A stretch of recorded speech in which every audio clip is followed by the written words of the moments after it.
So I still consider them nightmares, yeah, or at least mine. I still consider mine a nightmare. Not necessarily the spider one. The spider one was just weird, but the one with the little girl that was being possessed. yeah. I woke up and I was like I still felt. Am I weird. possessed? There was like the first split second of like when I woke up because it was still dark.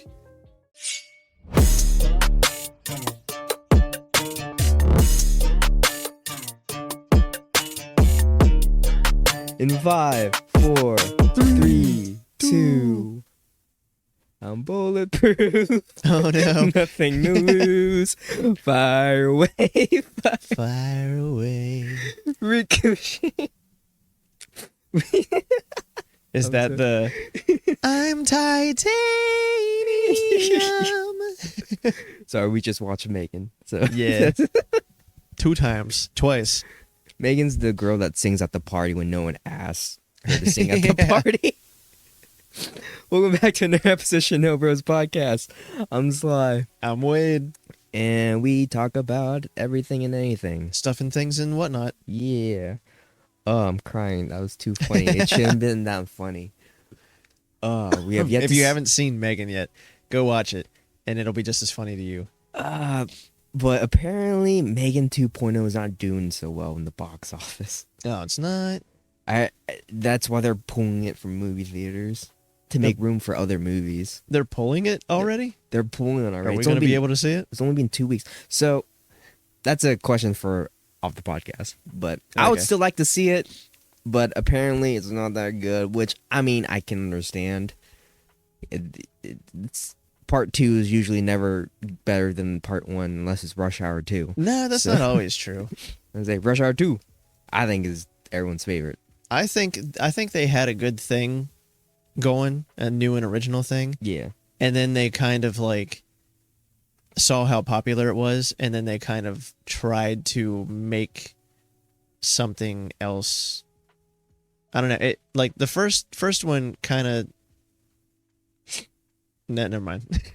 I was gonna say the first one kind of feels like an original, but then I also compare it to Child's Play, and everyone compares it to Child's Play and stuff like that. And then I was gonna say the second one, they kind of just took it and ran with it. Yeah. I think they are making the second one too unserious. Yeah. You know what I mean? Like the first one was kind of like funny, but still in the realm of, you know, the movie or whatever.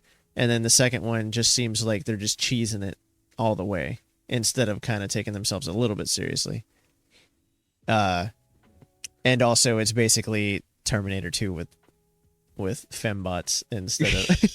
Well, we're going to go see it eventually, one way or another. Whether we will watch it. Whether it's in theaters or not. I mean, I prefer not to pay for it, but yeah. we'll see. So I had 2 crazy dreams prior to this podcast, so we're going to talk about it. Oh yeah, I want to hear about that. All right, so it was weird. So in this dream, my family... Sorry, I have to stop you right Yeah. now. I'm listening to you, but all I hear in my head is, I'm bulletproof. Like that song is Megan! It's embedded in my brain now. Go ahead. Sorry. All right, so in this dream I had, it's more like a nightmare. It was like a horror movie, honestly. The whole setting was just a horror movie. However, I did wake up a little freaked out, but then the second dream I had after this one kind of made it better. So the first one left you off on like a cliffhanger. It did. And then when you went back to sleep, it picked up It was part kinda, 2. Yeah. And resolved it.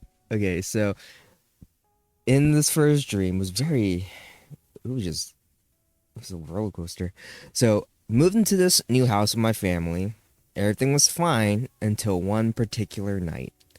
I was putting my little one to sleep, and as I was putting Them. yeah, as I was putting them to sleep, arms reached out, like I'm laying them down, and then arms reached out to grab them, Oh, really?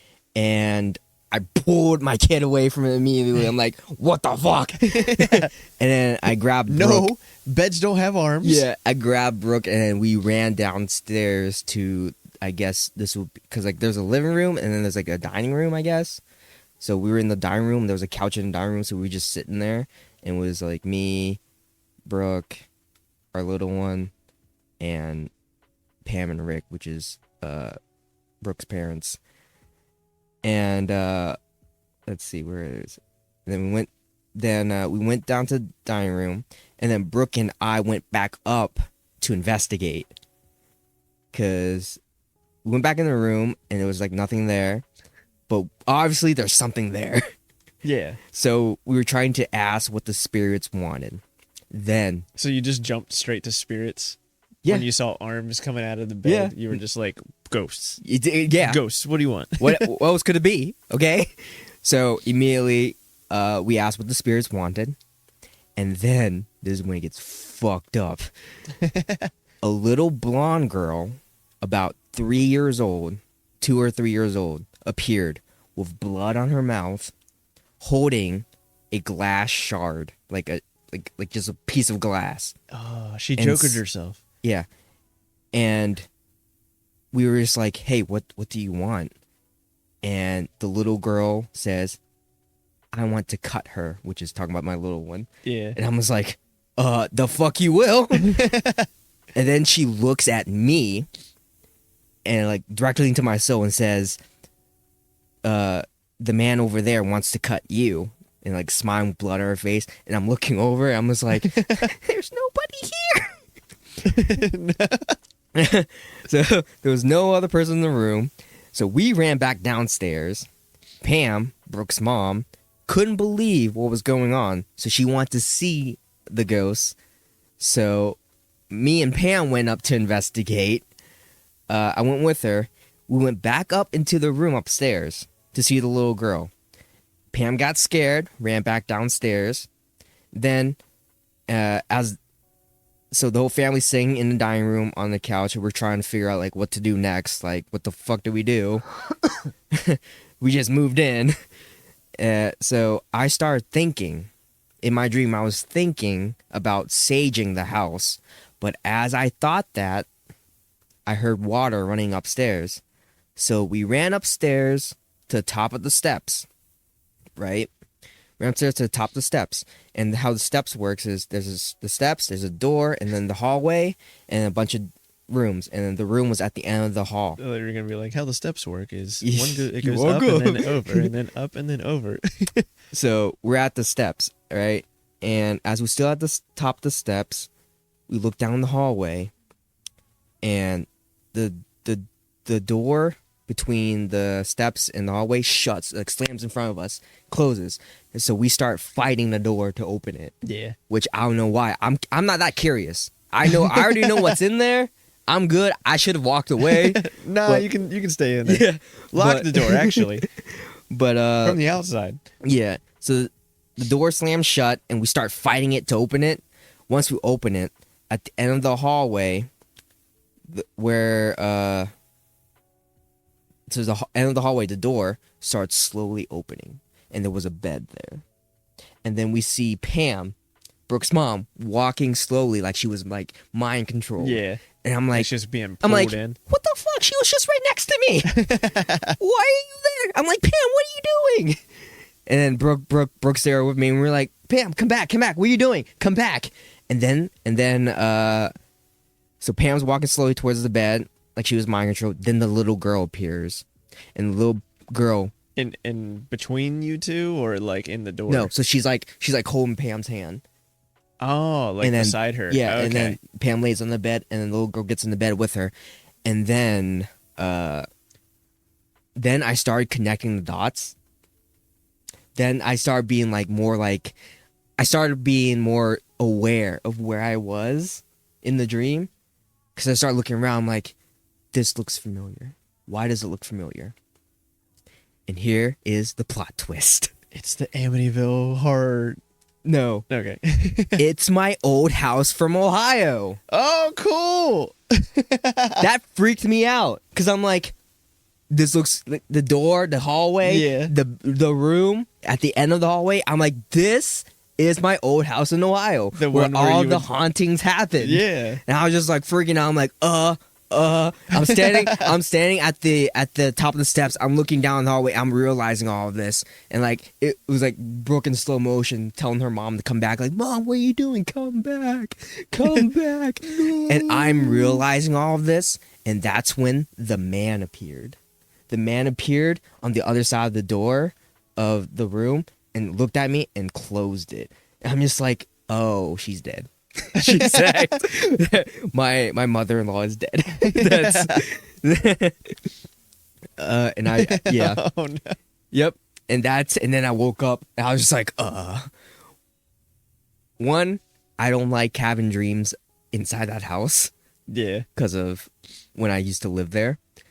So that triggered me, and I was just like, so as I woke up immediately, I wrote everything down that I could remember, but I was still tired, so I went back to sleep. It is interesting that it was a little girl and a man. Yeah. Now, because didn't you say that you used to have dreams about like a woman? Yeah. In white or something like that, like leading you places. And I stuff? don't think. Do you think that they're like? I don't think they're all the husband and child. No. Okay. But if I'm going to make my own theory about what happened, I am assuming that the man killed the little girl with glass, or the little girl killed herself with the glass because she was like holding the shard and like very like psychopath look. She said, "Yeah." She said, "I want to cut you." Yeah. Probably because she saw her dad or whoever that man was cut other people. That's my theory. Yeah. But the man was like either dark brown or black hair, so I don't know. Oh, okay. It was, but yeah, I finally saw the man at the end, and as he was closing the door, I rushed the door. I was like running towards it. I don't know why, but I guess I was trying to. I would probably try to save Pam, but like I was rushing the door, and he was just looking at me as he was closing it, and I was like, no, and I woke up. And then I went back to At least you were trying. At least you were trying to. I think I was just mad, honestly. I was like, no, I hate this house. And I bum rushed the door. And then I woke up and I wrote everything down on my phone and I fell back asleep. And I woke up in the dream in the house again. But it's morning. It's morning and I'm in the one room. That's in between the stairs and the room at the end of the hallway. So I'm in the one room. I woke up and I'm immediately like aware, like, oh no, I'm back. So, but it's morning, so it's not as creepy. So I'm like looking around and I see my cousin and my little brother, but my little brother, like we all de-aged, like we're not adults. We're like, oh, all of you. Yeah. Like even you? Yeah, we're all like kids again. And like my cousin woke me up. Back in the house. Yeah, and my cousin woke me up, and I think it's like a prequel at this point because we were adults in the last stream. Yeah. But I woke up in the house, and then my cousin and my little brother ran to the room where all the shit happens. So we ran to the room, and we're looking outside the window. So we're at the room at the end of the hallway, and we're looking outside. And there was just like kids out there just doing dumb stuff. I don't know. They were just like throwing trash cans in the streets and throwing things at houses. Yeah. And we were just like looking at them. And the one kid saw us and threw something at our window, and it broke through the window. And I got mad. So I was like, I'm gonna fuck you up. So I was like, you stay there. I'm coming down. I'm gonna fuck you up.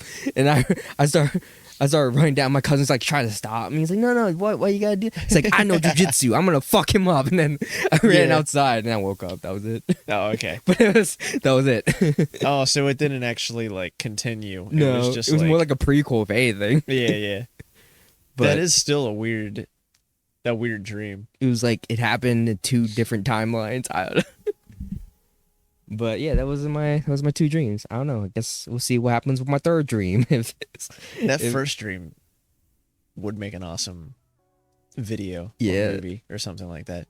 Because it was, as you were describing it, I was playing it out in my head, and I was like, this is pretty awesome. Yeah. Like, it reminded me of like like something along the lines of Conjuring or something.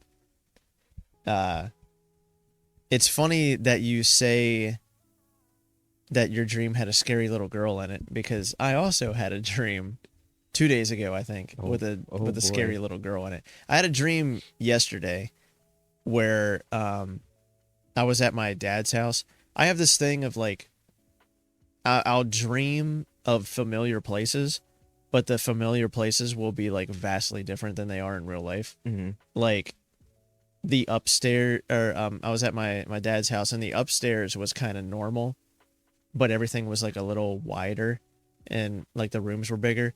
And then when I went downstairs, it was like kind of the same, but completely different, and like bigger. And the floors and the walls were like tile, and the floors were like stone almost. Anyway, that doesn't really have anything to do with it, but just describing the architecture. my familiar places get skewed whenever I have dreams. And I remember we were hanging out downstairs. I forget who I was in the dream, but I remember being downstairs and talking to people, and then I went upstairs and I saw a spider. It was like a spider like that big. Mm-hmm. And it was weird because it was almost like a cartoonishly large spider. Like the legs were thick and everything. Yeah. Not like skinny little spider legs or whatever. And it was looking at me. And I was like, I don't like that. But I don't like to kill things. So I was just like, I'm going to let you be. Like, that's on site. I would kill it out on site. And then I went back downstairs and I came back up, and there were like 2 or 3 spiders. And when they saw me, they all kind of like repositioned themselves to look at me. Yeah. Like they were all looking at me. And I was like, so you let them multiply. That's what you get. You let them multiply. So I was like, I'm going to go get this. I have a peanut butter jar at my house because I don't like to kill things. I have like a big Jif peanut butter jar that I washed out and took the label off of, so that whenever I catch things, I can put a lid on it and it's clear so I can see it till I take it outside or whatever. And so I went to get the peanut butter jar, and there's also, Mom has like one of those bug grabber things. Yeah. I went to go get that too. And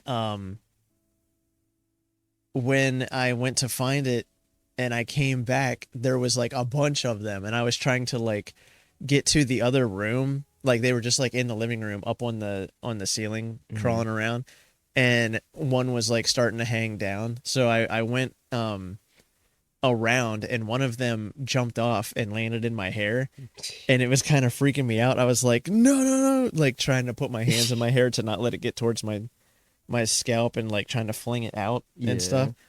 But it was like in there, and then Mom was like, hold on a minute, and then she like reached in and just like pinched the butt of it and was holding it, which she would never do in real life. Yeah. But she did it in my dream, and she's like, look, and for some reason my mind made them, they were all black before, and then my mind made this one like purple, and it wasn't a spider.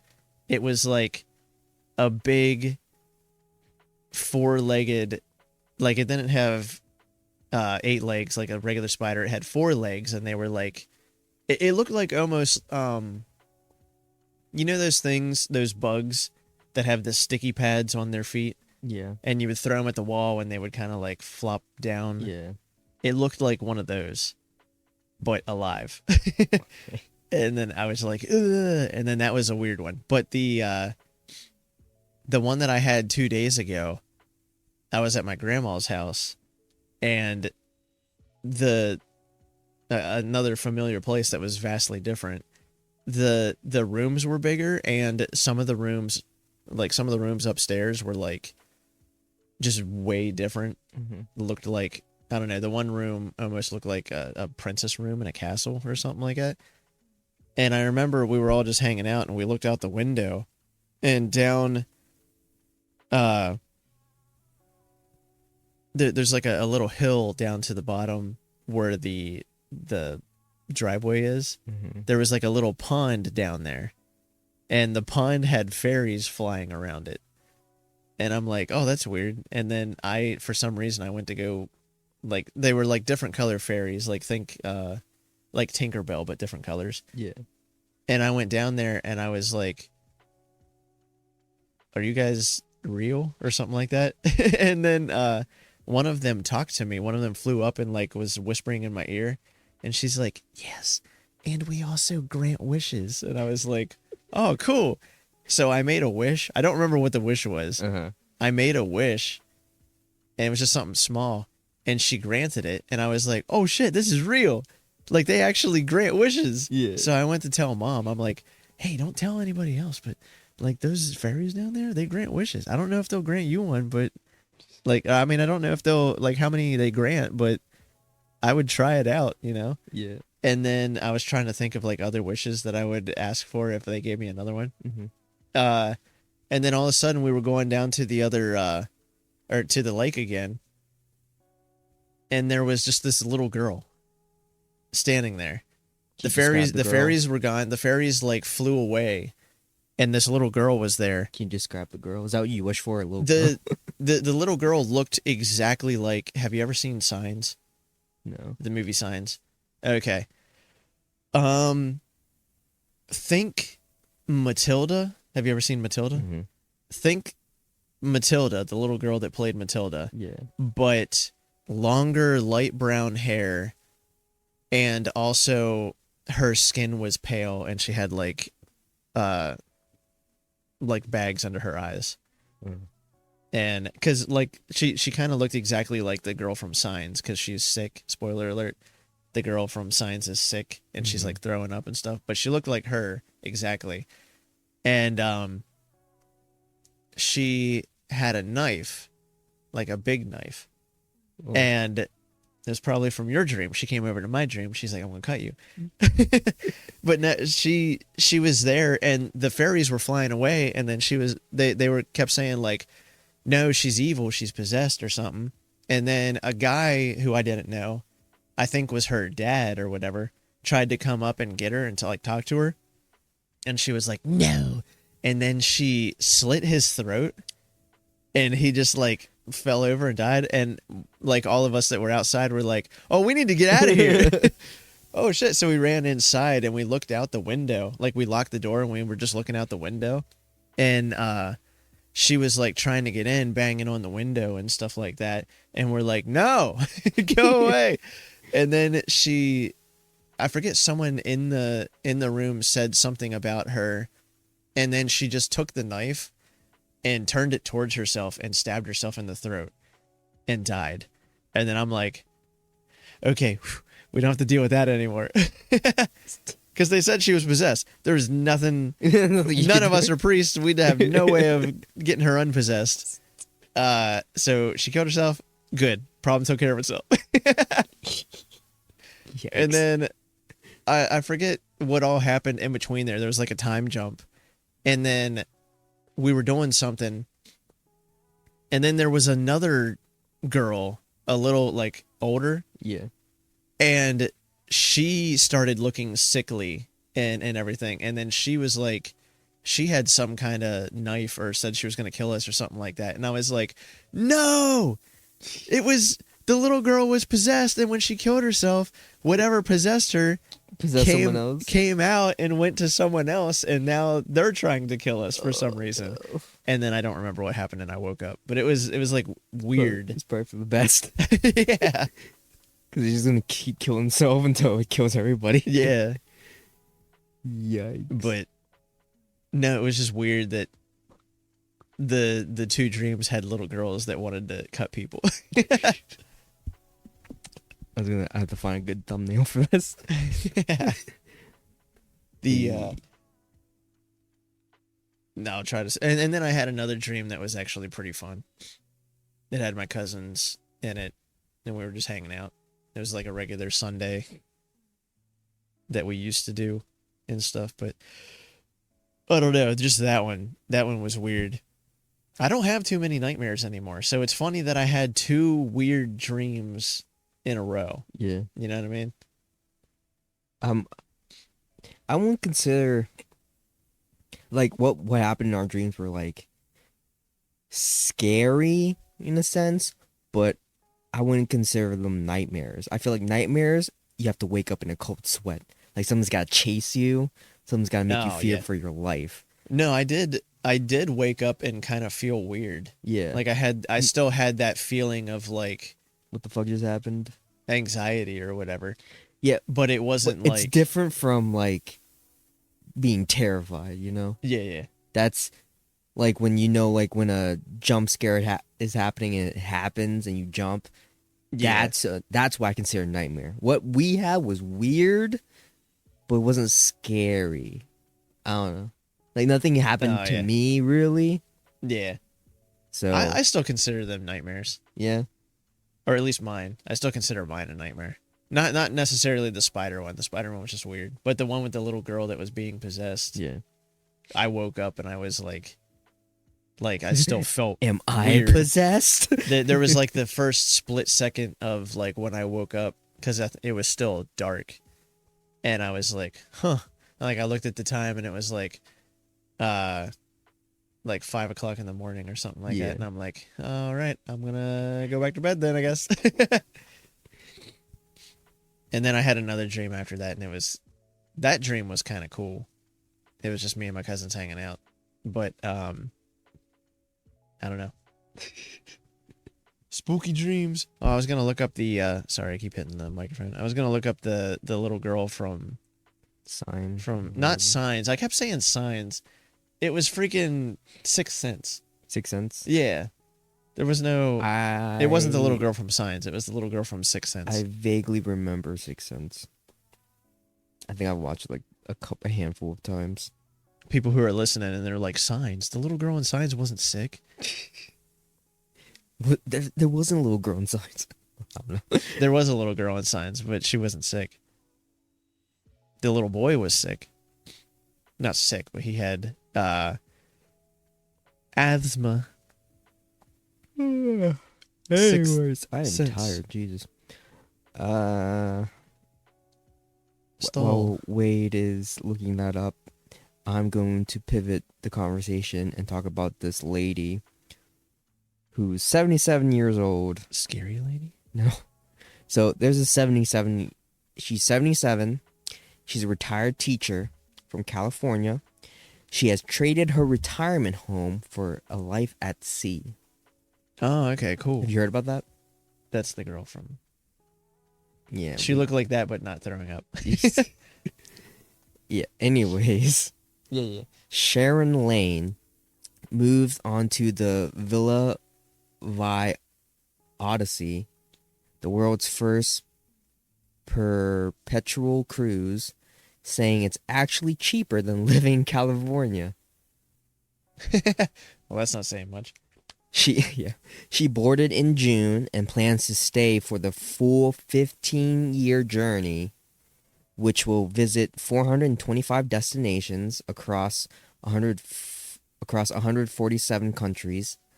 Lane paid around $129K for her interior villa and says she's finally living the carefree life she's always dreamed of. No chores, no to-do list, just travel in peace. So wait a minute. Is it all expenses paid? Yep. It's all expense. So you just pay $120,000? $129,000. And then they basically pay for everything else, and you live there for 15 years? Yeah, it's just like So she's just a bad idea. So she's just like a luxury pirate now? I guess. But she's also 77 years old. Yeah, is there like an age cap on it? Like you have to be above a certain age to get on this? Because I imagine there'd be like a lot of younger people retiring. They plan to sail for 15 years, so I don't know. I think that's a hope she makes it. No, that's a valid concern. But for $129K for 15 years, I think that's a good deal. That is a good deal. That's a great deal. And she's traveling. Can't even buy a house for $129,000 anymore. Yeah. What would you do if you retired? And that you get to travel. Yeah. You get all expenses paid. That's wild. I don't like being on boats that much. I've never been on a cruise, so I don't know if I would like it. I wonder what I've been on boats before. I wonder what the age requirement is. You have to be like above 55 to do this. Well, that's what I was saying. Like, because if I had 129K right now, that's what I'm doing. Because I feel like a lot of younger people would jump on that opportunity. Yeah, especially now. There's definitely probably like it's probably like a senior. It's like a senior citizen. Yeah, you have to be retired. That would make sense. She's living the sweet life on deck. Yeah. That's what it is. She's living the sweet life of what's her name? Sweet life of Sharon Lane. Yes, sweet life of the Sharon sweet life Lane. on deck. That's crazy. 129K, and she's probably got a good it's her interior villa. She's living the carefree life. Does it have pictures of like what she lives in? No, it has a picture of the ship, but I only screenshot the headlines. I'm not gonna show you. Oh, okay. It's just. We can probably look it up, but I was just curious. What are your plans for retirement? My plans for retirement? If we are able to retire, I don't even have a career yet to retire from. This what are you talking about? This is our career. This, I mean, I hear a lot of streamers and YouTubers and stuff like that. Well, not necessarily YouTubers, because YouTubers have been retiring left and right, especially like last year or whatever. But a lot of streamers are like, I'm going to do this till I die. I'm going to be 80 years old streaming, or, I'm going to stream when I'm in the hospital bed or whatever. I'm going to die on stream. Yeah, because whenever, like, I mean, I haven't done it in a while, but, like, streaming is fun, and it's fairly easy, and, I mean, there are things, like, that you can work for, like or like the work in streaming is basically like time management, thinking of new things, like coming up with cool fun ideas, and then like editing and stuff like that. But it's like the ultimate work from home, because you basically just set up everything and hit go live, and then you're like, hey, what up, I'm here. Hey, what up? I'm here, and we're doing things, and this is what we're doing today. Yeah. I think if you budget right and live like minimum, like live without all the luxuries, like, because on some of these streamers, they just buy a bunch of like really expensive shit. Yeah, they also have like big what do you call it? I kept wanting to say donations, not donations. Freaking, my mind just went blank. It's okay, take your time. Sponsors. They're also sponsored by a lot of stuff. Yeah. They get a lot of stuff for free. They're sponsored, so they get a lot of money.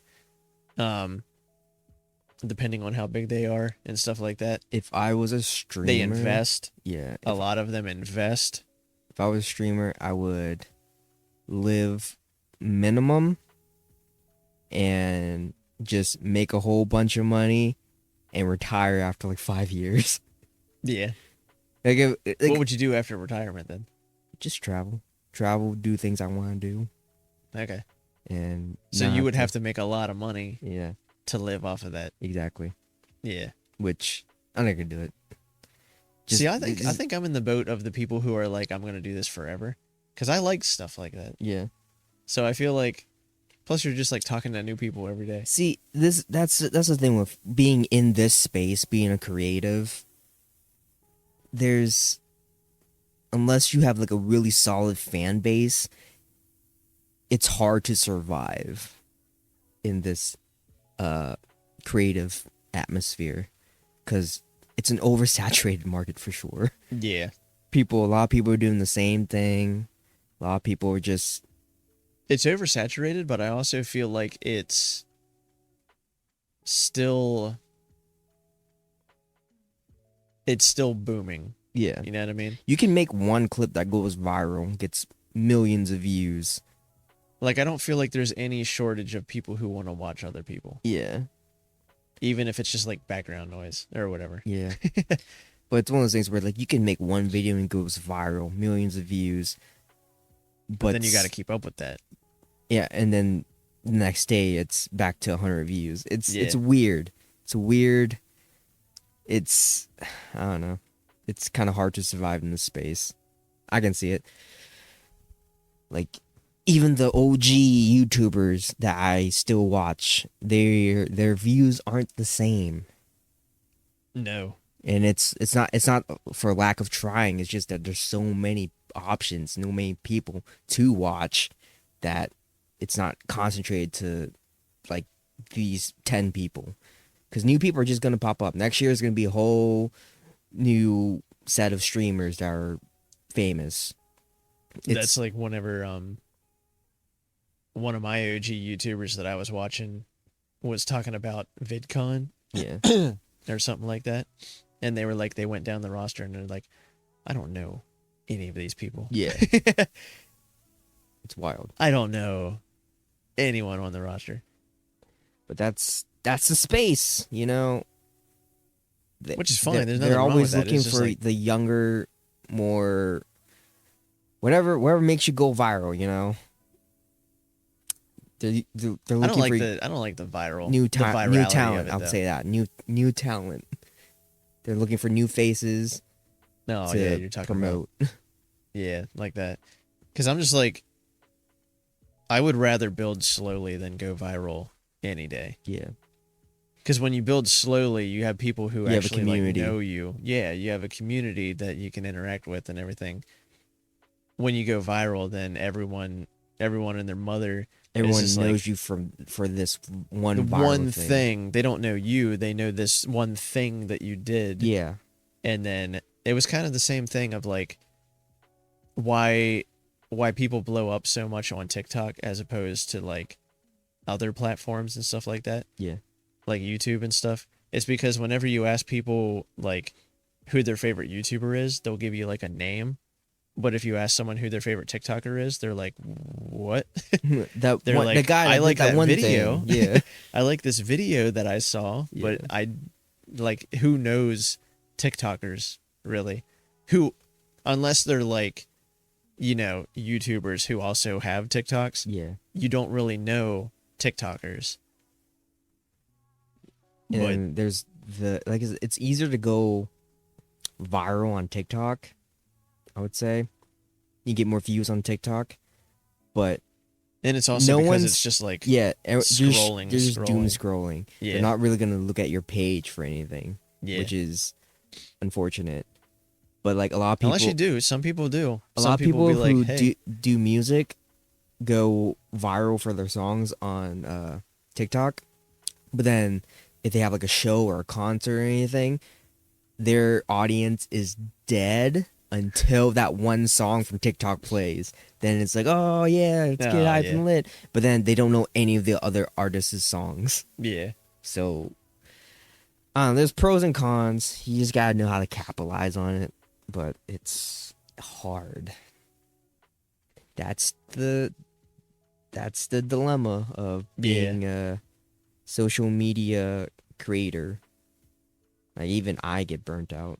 And I barely do anything anymore. Social media is so wild. This doesn't really have anything to do with what we were just talking, but it does remind me of it.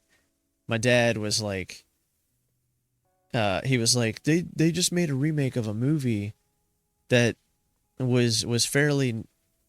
He's like, it's not an old movie, and it was not a bad movie.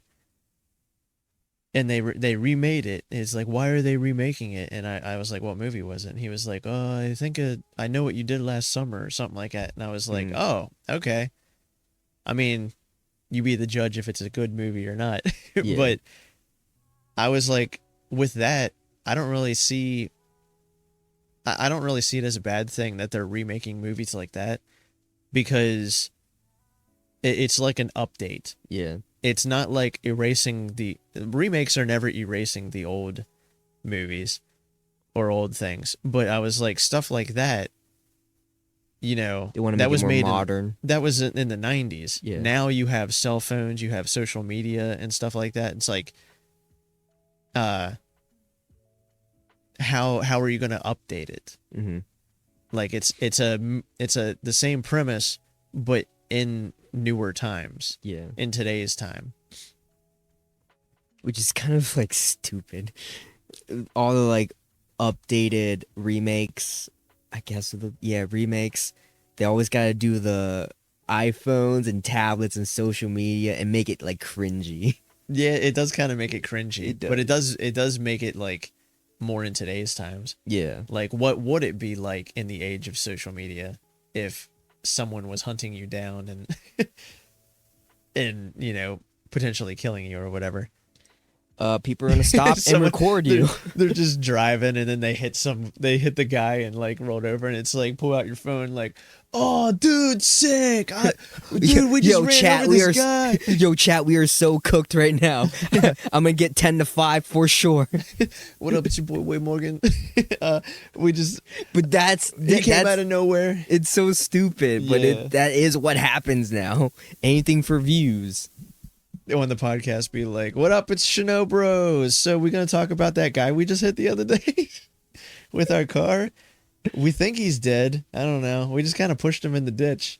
Hopefully no one shows up with a hook hand and tries to kill us all. And then we have the live stream of us getting arrested. Yo, chat, the cops saw our podcast. No, it's just like you're live streaming and you're running and the guy's behind you and it's like, yo, our special guest today, hook hand. Hook hand rain suit man. He's stabbing us, and then I'm running from him because I don't know what he's gonna do. He finally catches he's stabbing us, but we post it on the story. And it's just the bounce, the what's it called? Where the picture is like. Oh, the boomerang. Yeah, the boomerang effect, and then the caption is "Why though?" No, what is it? I'm shook. Yeah. I'm shook. See, this is why it's stupid. This is why our generation takes nothing seriously. It's just horror movie. Anything for views and likes, right?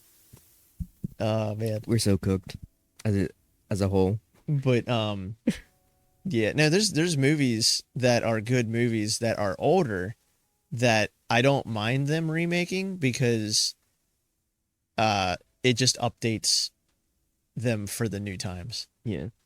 Like, I don't know why. The way that Dad was saying that, he's like, he has this idea that only bad movies should be remade. And I'm like, yes, but I would also like to see old good movies remade in newer times. Now, if the old movie doesn't necessarily like use anything, it's not like stuck in that time period, mm-hmm. then I don't really see any reason to remake it other than a cash grab or whatever. But I don't know. I don't think it's bad to update movies. You know what I hate? There's a pet peeve. I hate when old movies play, but there's a disclaimer in front of it. What do you mean? So Rush Hour 2 or any of the Rush Hour movies. Like, hey, Rush Hour 2, this was made in a time when it was okay to be a little bit racist. Yeah. And it's like, no, we understand. That's why it's funny. Yeah. What is that gonna do? What's that gonna do? Honestly, it's basically saying like, we're gonna play the movie, but don't be offended or anything like that.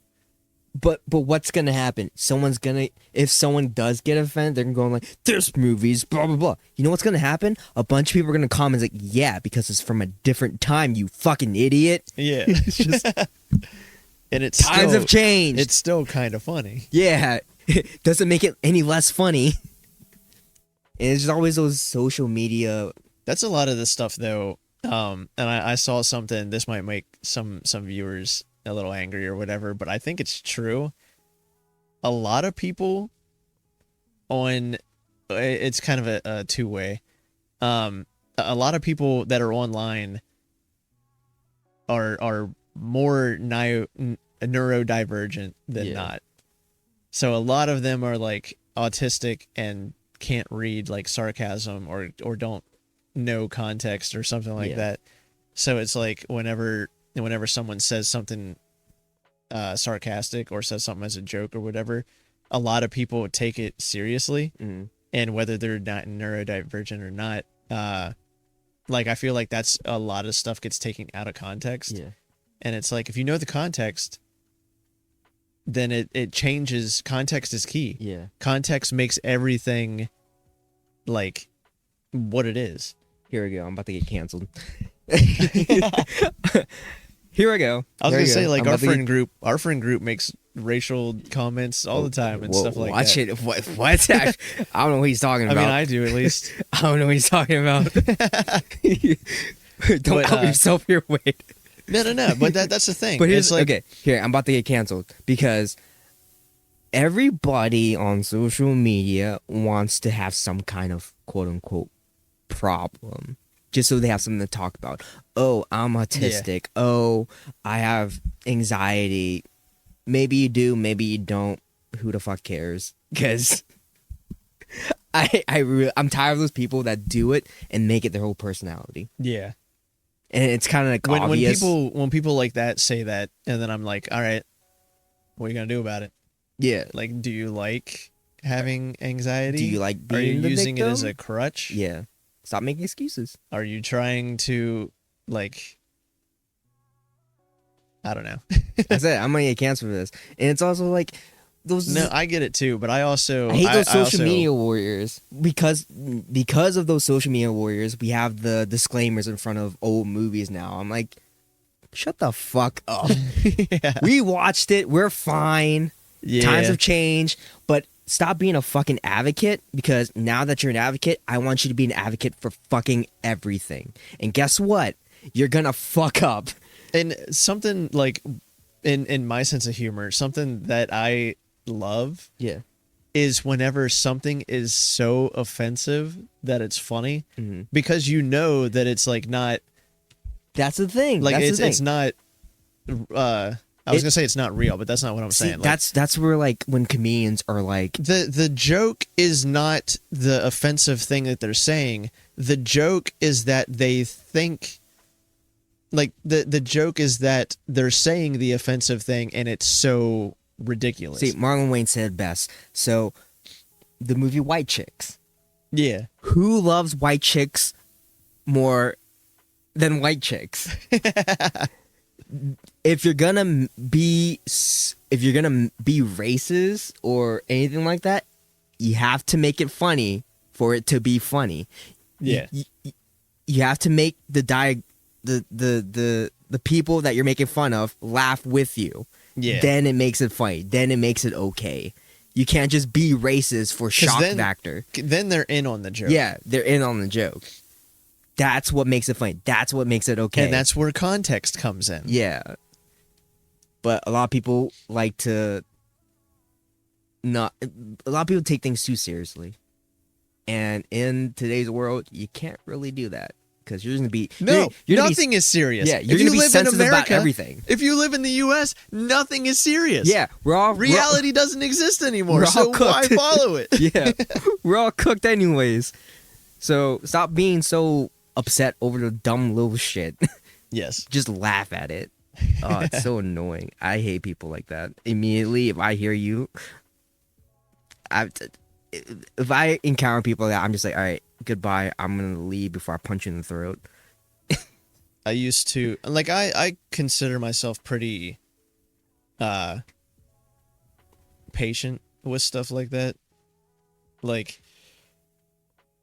if you say that you have something, like, if you say that you're struggling with something or whatever, I'm not just going to be like, yeah, get over it or whatever. Yeah. You know what I mean? Like, I'm going to hear you out. I'm going to hear you out. But there was one thing that sticks in my mind because it got on my nerves. It's kind of along the same lines. When I worked at PetSmart, I was not a key holder. I was a key holder at one point, but this was before I was a key holder. And there was a woman hired on, probably around. She would have been a little older than me at the time, so probably like late 20s, early 30s or whatever.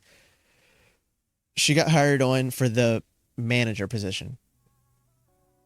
A manager position. and she was a manager at Spencer's Gifts at one point. Okay, and she was a manager, huh? As I hope she don't see this podcast. I don't care.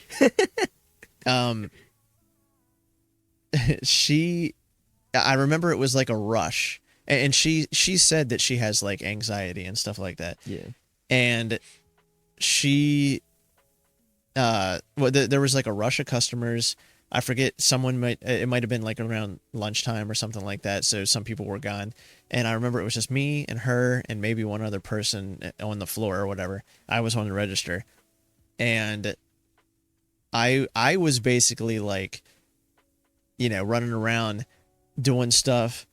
I don't have, like, I get anxious, but I don't consider myself to have anxiety, so I was like, I was stressing out, but I was also trying to get everything under control with like the customers, the people bringing in pets for grooming, stuff like that. And I just remember, I don't remember exactly what was going on, but I remember it being hectic. And she was running around, like, you could clearly tell that she was like, it was affecting her. And that's fine. Like, people who have anxiety can't always control how they're reacting or whatever. Mm-hmm. But I was trying to like calm her down, and I remember one time I was like, I got this. I asked her to do something and she did it, and then I asked her to do something else and she did it, and then I was like, okay, it's pretty under control now. You can like go in the back, take a break, take a breather or whatever. And while I was finishing up through the rush and all that, and then I thought everything was okay. I thought she was doing great, and then she came out and we finished the shift and all that. She quit like a day or two later. And the other, like the assistant manager at the time, came up and had a word with me, and she's like, "So what did you guys do that day or whatever?" And I was like, "We just had a rush and picking stuff up and stuff like that." And then I told her like to go cool off a little bit. I don't think I said cool off, but I was like, you can rest for a little bit. Yeah. And she's like, "Oh, okay," because she quit, and she kind of said that you I forget exactly what it was, but she had a problem with me. Like, she quit because of me. Mm. And I'm like, what? I picked up the shit that she couldn't do while she was, having the anxiety attack. And I basically did most of the stuff for her while she was having an anxiety attack, and told her that she could go, rest till she calmed down and all that. And I thought everything was fine, but apparently she quit because she thought that I was being like domineering or something against her. Oh no, you were mansplaining to her. I guess. I don't know. Okay, here's my gripe with that. That's so fucking stupid. 'Cause things like that happen a lot. Miscommunication is a big issue. I don't think you did anything wrong. I don't know her side of the fucking story. And here's the biggest problem. She didn't go up to you and talk to you about it. Yeah, that's my biggest thing. Like, me and Wiz, we always say things to each other that we kind of like sometimes he'll say something, I'm like, I don't like his tone. But instead of doing something like, being like petty about it, I'll message him like, hey, did you mean it this way? Or communication, people. Yeah. That's like the simplest thing. Communication is key. Yeah. Don't be mad at Wade for doing his job and for no reason, and not talk to him about why you're mad. Don't be mad at me for doing your job. Yeah, because you couldn't at the time. It's one of those things, like, just talk to the other person. You'll be surprised how much you can clear up instead of just being in your own little cloud. Like, because I do this all the time too. I take things. Sometimes I don't pick up tone right away. Oh yeah. So when someone says something to me, maybe they're being sarcastic or whatever, I'll always message them or talk to them privately. I'm like, hey, what did you mean by this? Yeah. That way I know. I'm not trying to be a dick about it. I'm just like, hey, I really don't understand what this is. Yeah, yeah. I'm not gonna. I wouldn't follow. Yeah, and I'm not saying that she sucks because of her anxiety. Like I said, like I get that people have anxiety. I have friends who have like extreme anxiety and stuff like that. So I know I was trying to be respectful and all that stuff. She's supposed to be a manager? I'm sorry? She was the manager. She's supposed to be a manager? Yes. Fucking manage. She might have been the assistant manager, and I got those roles flipped, but she was in a managerial position. Regardless, she's technically your superior. Talk to you. All she had to do was just pull you aside and talk about it. So she should have already known to do that. I would have done that. Like, hey, I got it. But it was, I don't know. The fact that she quit. That just rubbed me the wrong way. Yeah, because she didn't. I mean, I might not have been the only reason, but I was definitely brought up when she was leaving. Then she's making excuses. But yeah, because I was just like, I'm okay. I'm stressed out, but I'm picking up slack. You go do you, and I'll handle this. And I guarantee you, if she ever hears this, and she knows that we're talking about her, in her head, she's going to be like, that's not what happened. And she's going to get mad about it. Hey, if you are listening to this, and that is not how it went down in your head, comment down below. Because I would like to know. Because I'm telling my side of the story, but I never got to hear your side of the story. I just heard secondhand that you had a problem with me. Yeah. I'm not saying any names. You're going to have to figure yourself out. Put on some gloves, and we can hash this out real quick. Equal rights, equal fights, you know? Kidding. But no, that's one of the things, like... That's so annoying. I don't know. I hate people that... Because I think I have a problem with it because I went through a self-help phase. Yeah. I'm also, like... sympathetic to it, but I'm also that's why I'm like, okay, you tell me that you have something, what are you gonna do about it? Because I was one of the people that's like, I am living a certain way, and I don't necessarily like it, so I'm gonna figure out how to change that. Yeah, you know what I mean? Instead of playing victim, it's always against me. Blah, yeah. Blah, blah. I had a whole month or two of bad luck, okay? And I pressed through, all right? We do what we can. I'm not going to sit there, oh, me. Man. I feel like that's our generation, though. Like millennials, I saw something where it was like boomer humor, and it was like, oh, I hate my wife. And then like millennial humor was... I hate myself or something like that. And then Gen Z humor was like, I want to kill myself or something like I don't know, something like that. But no, I feel like a lot of millennials are just like, yeah, trauma. Pretty much. Hello, my name is Trauma. That's pretty much it. Because bad shit's always going to happen. Nothing you can do, you know? Be the person who you want to be, not the person that you feel like you are. You can only control how you react. Yes. That's all that's all you can do.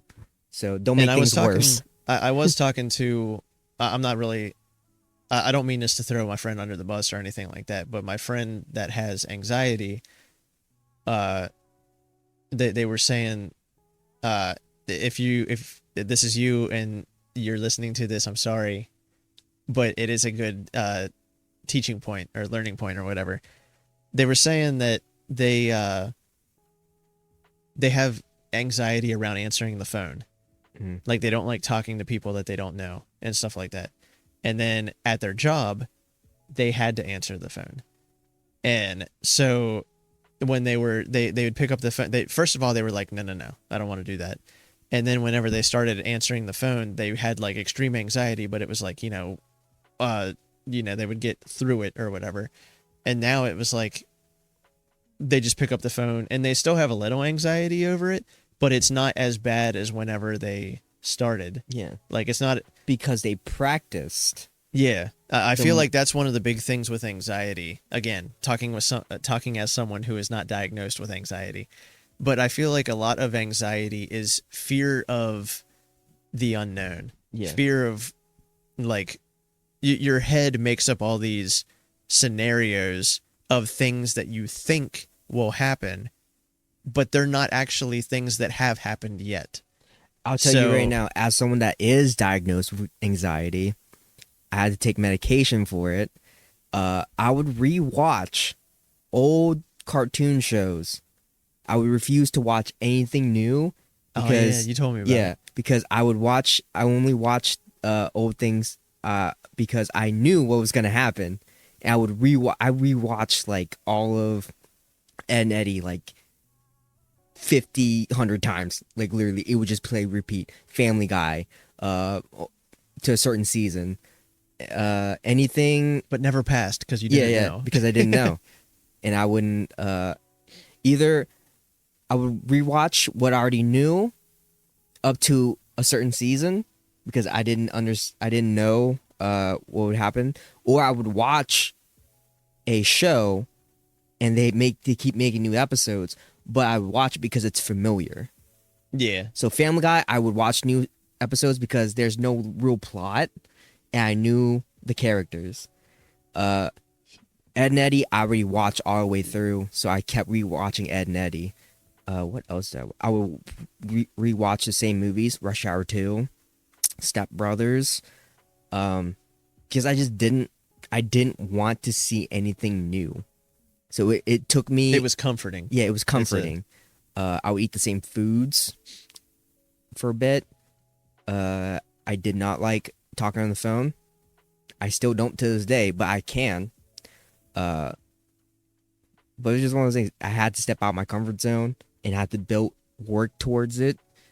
I'm a lot better now because I have that salesperson in me. So it's a switch. Yeah, you worked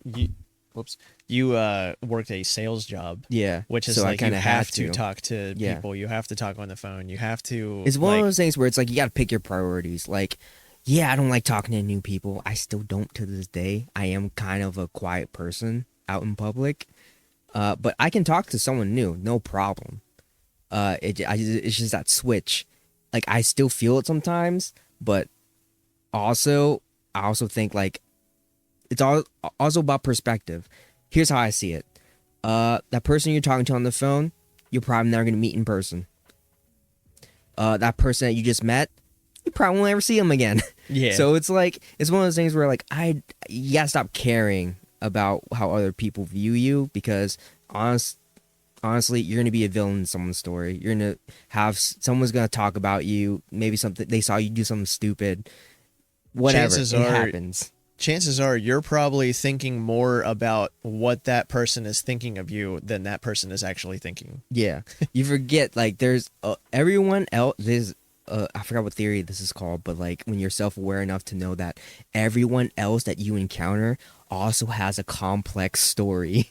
Like they have their own. They're probably just as in their head as you are in your head. Yeah. So you're probably not even a blip on their radar. Yeah. So the amount of times that I like trip and fell in front of people, and I just walk it off because I'm like, yeah, it's funny today, but they're gonna forget about tomorrow. So yeah, pretty much. Like I don't care. I don't care. I found that I am the opposite. I don't know if I don't know, because like when you were saying like you rewatch old stuff. Yeah. I rarely rewatch old stuff. I love new stuff. Yeah. I think that's why I like YouTube so much, is because there's always something new on there to watch.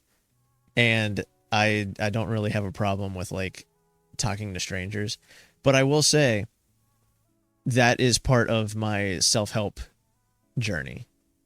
What I call my self-help journey. It was just I went to a couple conventions and read some stuff online, but and have books like Daring Greatly by I forget her name. I haven't read it in a while. Her last name's Brown. I don't know. Look it up. It's Daring Greatly by the last name Brown. But I used to be a shy, quiet kid growing up and not talk to anybody and stuff like that. But because I didn't like always being like quiet and stuff, I don't know. I kind of broke out of my shell and I was like, well, I read this online, so I'll practice this for a little bit.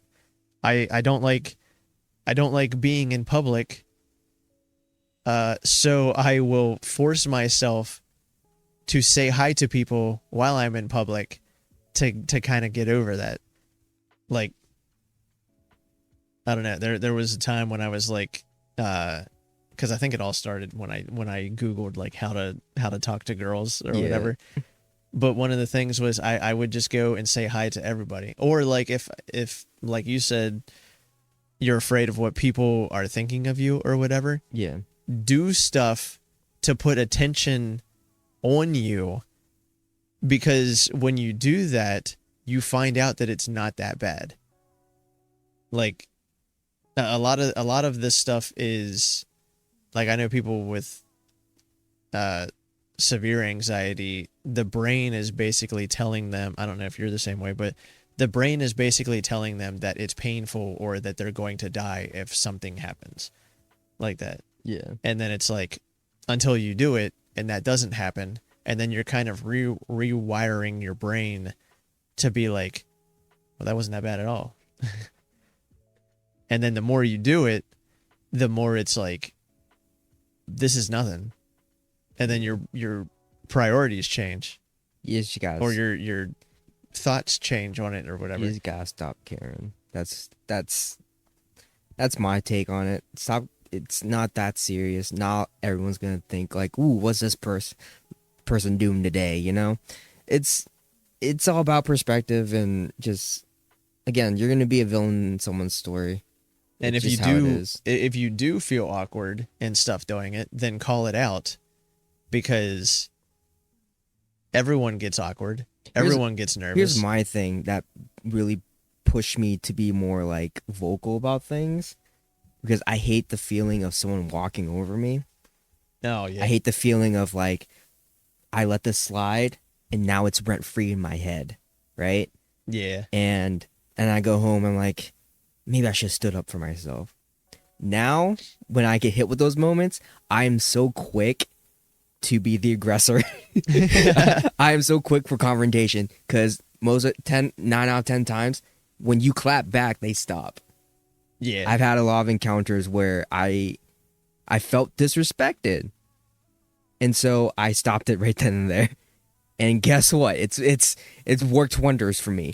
Sure, I'm now that they have the excuse of saying like I was an asshole, but at the same time, am I really? So it is what it's it like, is. I might have been an asshole to you, but you did something asshole-ish to me. I countered you. I am cordial and nice until I don't have to be. If I feel disrespected, I'm gonna talk to you about it first. That's strike one. If it happens again, these hands are ready to eat for everybody. But I mean, yeah, I had to grow up code switching a lot just to fit in. So my anxiety didn't really hit until like I had like a identity crisis when I was younger, where I'm like, I don't know who I am. I'm just code switching to be with these people because I know how to read people and be in their group, I guess. And then something happened, and I was scared to talk to anybody. And then it just got worse. And that's when I got put on medication and all that stuff. But that's a story for a different time. We're out of time, folks. Well, hold on. I was going to say, I also, like, even though I'm more vocal and more open about stuff, and way less, like, I don't even consider myself shy anymore. Maybe sometimes I'll get bashful. But, like, I will say, my self-help phase that I went through was before COVID, and I have noticed that after COVID, I did develop like anxieties around things that I never used to get anxious about before. So it can, like, you can get anxious about stuff that you never even got anxious about before, but the trick is to recognize that and to like practice, you know, getting out of that if you want to. If you don't like that part of you, change it. Yeah, what he said. Practice. Yeah, Okay, what now he we said. can And for that, we're That's gonna all. wrap it up. Be sure to like, rate, subscribe, and wherever you're reading or watching What's or that? hearing. I don't know. Follow our TikTok, Instagram, YouTube, Facebook, ShinoBroz, everything. Discord. Join our Discord. Play chess with Wiz. Yeah. We're gonna go watch K-pop Demon Hunter. K-pop Demon Hunters. And Oh yeah. yeah. We just did a reaction. Check out our reaction. Yeah. Or maybe we just didn't do a reaction. Maybe it comes out before this comes out. But whenever I edit. yeah. Bye. Bye bye. Peace. Be the you want to be.